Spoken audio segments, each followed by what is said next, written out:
When dime novels dove onto the literary scene, Abraham Lincoln was elected president.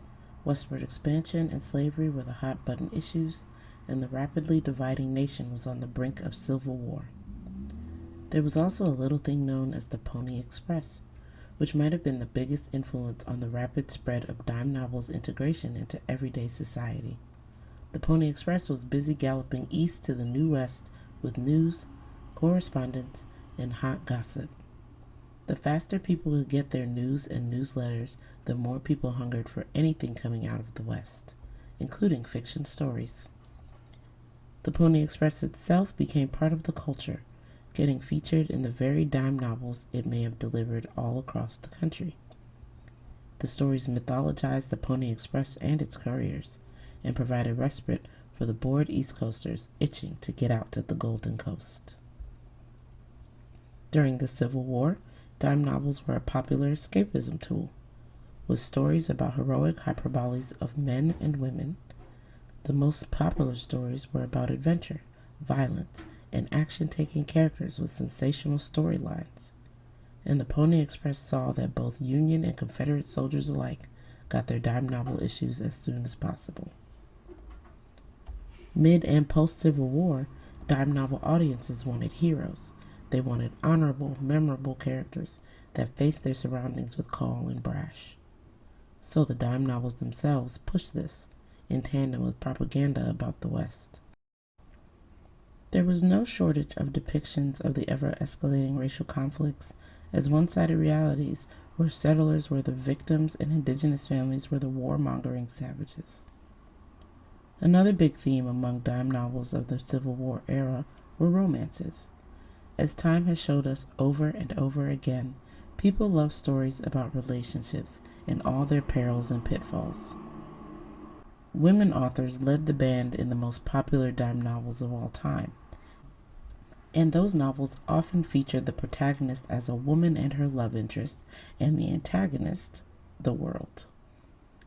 The stories were full of action, suspense, drama, and romance. The women in these stories plotted, fought, cried, and sometimes murdered. It was the necessary fix for people beleaguered and left behind during the 5-year Civil War that had finally imploded. These stories were their guilty pleasures. It was so absurd that it could wipe away the very real stressors of the day.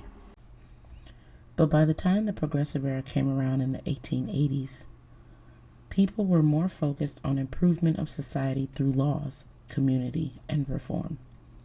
This brought renewed and increased attention to morality, respectability politics, and social responsibility.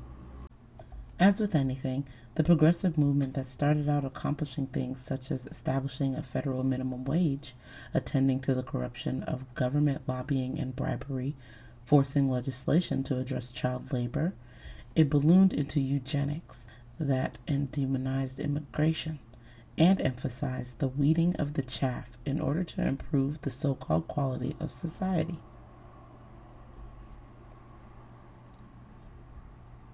This was said to be pushed especially by the wealthiest members of society, who feared the possibility of social and class mobilization en masse and wanted to stifle the growing movements through cannibalization. If they could infiltrate the message with eugenics, the working class would turn inward, deciding who it fit for upliftment and the assistance and who isn't.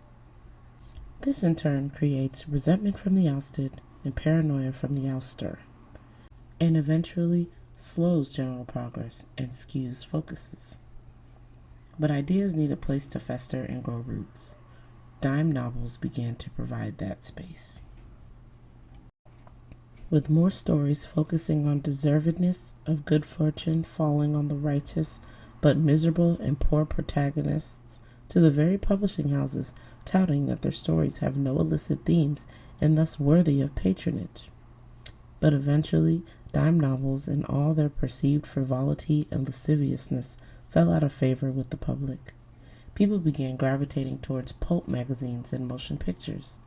They offered the same thrills as old-school dime novels, but they were glossy, colorful, sensation-driven, and movies were a phenomenon, moving, novel. They were played at carnivals and vaudeville shows as a fun attraction. and both pulp magazines and movies at the time were less policed than the dime novel had become, and for the same price or slightly less. Next, the death of the dime novel.